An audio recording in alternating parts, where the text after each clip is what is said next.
Friends, स्वागत है तमारू the foodie kitchen में। आज हूँ तमारा माटे लईने आई छूं खाटा मीठा ढोकळानी रेसिपी। ए आपणे कलरफुल बनाववाना छे, जोता ज खावानुं मन थई जाय तेवा। तो विडियो ने लास्ट सुधी जोजो अने चेनल ने सब्सक्राइब करवानुं ना भूलता। तो चालो आपणे विडियो शरू करीए। खाटा मीठा ढोकळा बनाववा माटे हूँ तमने सामग्री जणावी दઉં છું। सोजी लीधेली छे मैं 1 वाटकी, आ कोथमीर लीधेली छे 1 वाटकी, दही लीधेलुं छे 1 वाटकी અને 2 થી 3 નંગ મરચા લીધેલા છે સમારેલા। આ તીખું મરચું લીધેલું છે 1 ચમચી જેટલું, જીરું લીધેલું છે 1 ચમચી, આપણે 1 મોટી ચમચી। આ કાશ્મીરી મરચું 2 ચમચી લીધેલું છે અને લસણની કળીઓ લીધેલી છે 10 જેટલી। અને બીજી જે સામગ્રી જોઈશે હું તમને વિડિયોમાં આગળ જણાવતી રહીશ। ખીરું બનાવી લઈશું। એક વાસણમાં સોજી નીકાળી લઈશું, તેમાં આપણે દહીં એડ કરી દઈશું। આ ખાટું દહીં છે 1 વાટકી, મિક્સ કરી દઈશું સરસ રીતે। અને જરૂર લાગે તો આપણે પાણી એડ કરીશું।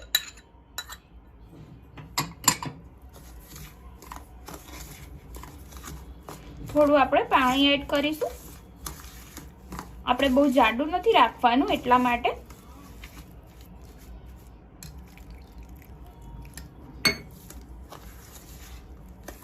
આને મિક્સ કરી દઈશું સરસ। मिक्स થઈ ગઈ છે। હવે આપણે આમચૂર પાવડર એડ કરી દઈશું થોડો। એની અંદર આપણે 4 ચમચી જેટલી ખાંડ એડ કરી દઈશું, તેથી આપણે ગળ્યા ઢોકળા બનશે અને ખાટો મીઠો ટેસ્ટ આવશે। આને મિક્સ કરી દઈશું સરસ। અને એની પહેલા આપણે સ્વાદ અનુસાર મીઠું એડ કરી દઈશું। મીઠું આપણે સ્વાદ અનુસાર લેવાનું છે। આને સરસ રીતે આપણે મિક્સ કરી દઈશું અને 5 મિનિટ માટે ઢાંકીને મૂકી દઈશું। ત્યાં સુધી આપણે બીજો મસાલો તૈયાર કરી દઈશું। ખાટા મીઠા ઢોકળા એ આપણે કલરફુલ બનાવવાના છે, એટલા માટે આપણે કોથમીર લઈશું, લીલા મરચા લઈશું અને આની અંદર આપણે થોડું પાણી એડ કરીને ક્રશ કરી લઈશું। આ આપણી ચટણી ક્રશ થઈ ગઈ છે।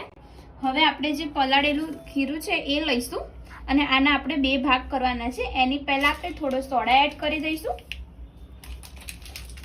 આટલો આપણે સોડા એડ કરી દઈશું જેથી સરસ આપણે ફૂલેલા ફૂલેલા બને। મિક્સ કરી દઈશું સરસ રીતે। આપણે એક જ સાઈડ હલાવતા રહેવાનું છે જેથી કરીને હવા ભરાય અને આપણા ઢોકળા પણ ફૂલેલા ફૂલેલા બને। 3 ભાગ કરી દીધા છે મેં ખીરાના। હવે આપણે આની અંદર આપણે ઓરેન્જ કલર મેળવીશું, ફૂડ કલર આવે છે તે મેં લીધો છે અને મિક્સ કરી દઈશું।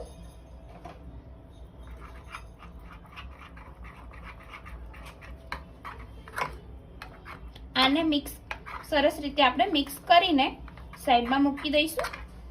હવે આની અંદર આપણે ગ્રીન કલર મેળવવાનો છે, એટલે જે આપણે કોથમીર અને મરચાની પેસ્ટ બનાવી હતી તે આપણે એડ કરીશું।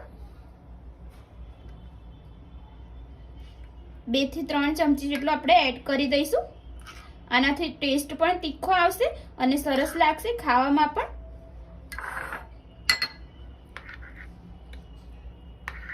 આને આપણે મિક્સ કરી દઈશું।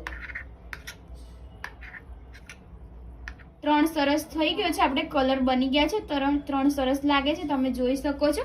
અને આપણે ઢોકળા મૂકવાના છે એટલે મેં પાણી ગરમ થવા મૂકેલું છે।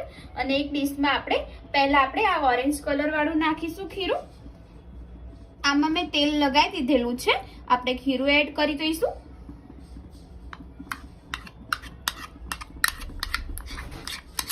હવે આને આપણે થઈ ગઈ છે સેટ, એટલે હવે આપણે બફાવા મૂકી દઈશું કડાઈમાં। 5 મિનિટ માટે વરાળમાં બફાવા દઈશું ઢાંકીને। હવે આની ઉપર આપણે વ્હાઈટ ખીરું એડ કરી દઈશું। આ થઈ ગયા છે સરસ રીતે।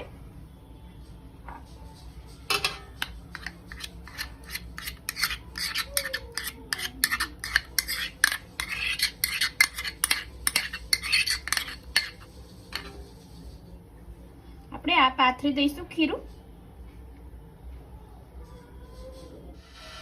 હવે આપણે આને બફાવા મૂકી દઈશું। આ બફાઈ જાય એટલે આપણે ઉપર લાસ્ટ લેયર એડ કરી દઈશું। હવે આની અંદર આપણે આ જે છે ગ્રીન કલરનું લીલા કલરનું એક ખીરું એડ કરી દઈશું લાસ્ટ। અને આને પાથરી દઈશું.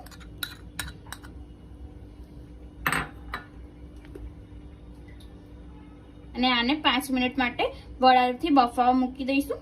ત્યાં સુધી આપણે ચટણી બનાવી લઈશું.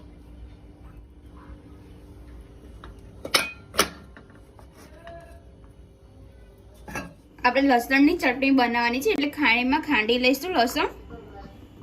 પછી આપણે જીરું એડ કરીશું અને હવે આપણે ખાંડી લઈશું. લસણ મેં ખાંડી લીધું છે. આપણે મરચું એડ કરી દઈશું.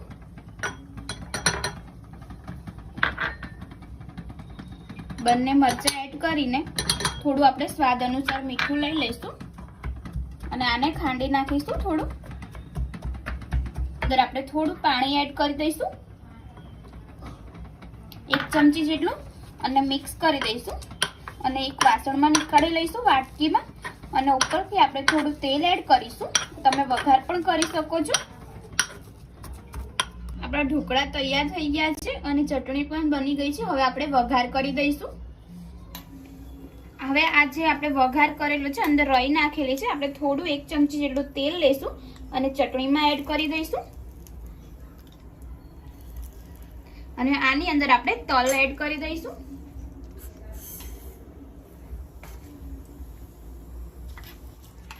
આ જે વઘાર છે એ આપણે ઢોકળા ઉપર નાખી દઈશું અને પછી આને સર્વ કરી દઈશું. આને આપણે પીસ પાડી લઈશું. તમારે જે સાઈઝ રાખ્યો હોય એ રીતના તમે કટ કરી શકો છો. આપણે કટ કરી દીધા છે. હવે નીકાળી લઈશું. તમે જોઈ શકો છો સરસ દેખાઈ રહ્યા છે 3 કલરમાં અને ઈઝીલી બહાર પણ નીકળી, ચોટતા પણ નથી. આવી રીતના આપણે બધા એક પ્લેટમાં નીકાળી દઈશું. સરસ પોચા અને જોવામાં પણ મસ્ત છે અને ખાવામાં પણ અલગ ટેસ્ટ આવશે આનો. આપણા ઢોકળા રેડી થઈ ગયા છે. ખાટા મીઠા ટેસ્ટ આવશે આનો. અને ખાટા મીઠા ઢોકળા સાથે આપણે લસણની તીખી ચટણી લીધેલી છે. ફ્રેન્ડ્સ, તમે ઘરે જરૂરથી ટ્રાય કરજો. બહુ જ મજા આવશે તમને ખાવાની. એકદમ નવી રીતના આપણે ઢોકળા બનાવ્યા છે. અને જો તમને મારી રેસીપી પસંદ આવી હોય તો વિડીયોને લાઈક કરજો, શેર કરજો, કોમેન્ટ કરજો અને ચેનલને સબસ્ક્રાઈબ કરજો. તો ચાલો હવે આપણે મળીએ એક નવા વિડીયો સાથે. જય માતાજી, જય શ્રી કૃષ્ણ.